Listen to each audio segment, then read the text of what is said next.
Duhet bërë të fynë sërisht ata krimet tjetër? Jo të fynë, po unë mendoj që natyrisht që ka dhe organet që duhet mu adresu kjo.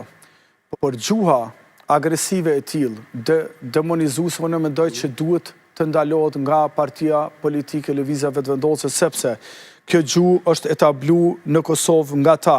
Dhe ju e keni për shembull, e keni zotin Kraku, që oponentëve politikë thot qyp atje. E ki atë zojnë që i qunë kriminal, e ki tjetër që është vrasës me pagesë. Pra nuk ka fjalë. E ki Lëvizje Vetëvendosur që i akuzon bashkëluftëtarët e Adem Jasharit se janë me Serbinë, që shëndon të Adem Jasharin prej njerëzve edhe bashkëpunëtorëve të tij. Pra kjo të tregon që këta ishin kanë gjendje.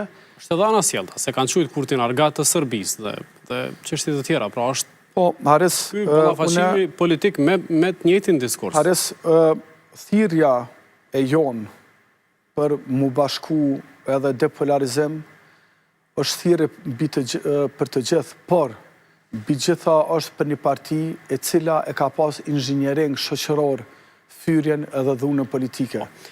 Unë mendoj që ajo duhet heqë dorë, edhe kështu mundet mu kriju një normalitet në komunikimin tonë politik, edhe mundemi me ju rikthy temave që për një men kanë peshë këtë shoqëri. A ka peshë çështja e listës sërbe që ndodhin në KQZ? Vetëvendosja nuk e kundërshtoi certifikimin, PDK-ja abstenoi në këtë çështje. A s'ka mund që partia juaj të merr pozicion karshi ligjshmërisë ose jo ligjshmërisë ose çastjes ndaj listës serbe?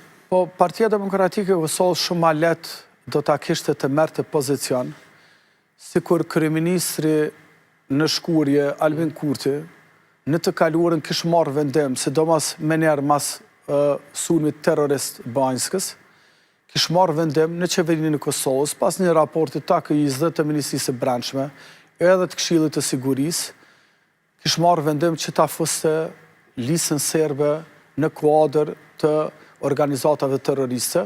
Zoti Kurti, kabineti i tij kanë ngrit dorë për të futur organizata terroriste në botë, plot organizata, pra procedura ekziston, precedentet ekzistojnë, po ai është Lista serbe është parti, po, pavarësisht që është parti, procedura ekziston. Po në mungesë të guximit të tij, ai mundohet që të krijojë filma të kinostudios Kosova e Re e udhëhequr nga Dejona Mihajli për herë të tretë, duke u mundu që të shes foren e njëjtë. Dhe qytetarët e kanë qytetarët e kanë pa që këtë luftën kundër listës serbe nuk e ka për një me Albin Kurti. Po ta kishte për një me, kur gjallë Radojqiqi në malet e Kosovës e kishte lanë.